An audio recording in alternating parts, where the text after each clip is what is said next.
ازاي انا بعرف احدد مستواك في الانجليش؟ يعني انت بتجيلي وتقولي انا عايزه ادخل الليفل ده، او انا عايز اتعلم لغه، انا بتكلم كويس، انا مش بتكلم قوي، طب انا ما اعرفش، طب انا عارف.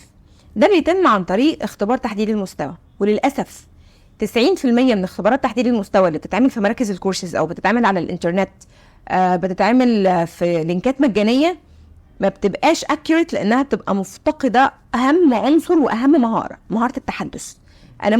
انت ممكن تطلع C1 جامد جدا في الانجليش وانت بتعمل اختبار listening او اختبار reading او اختبار writing. تعال بقى للتحدث، انت ممكن تطلع مبتدئ، يا دوب بتعرف تقول اسمك وسنك وعنوانك.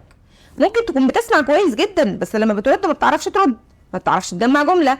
في دكاتره جامعه شغالين اوريدي مدرسين في جامعات وهما ما بيعرفوش يتكلموا لغه، والمفروض انهم مدرسين في جامعات تخصص، في كليات تخصص انجليش.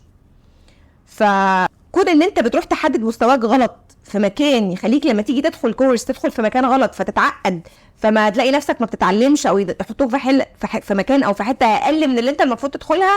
دي مشكله حلها عندي.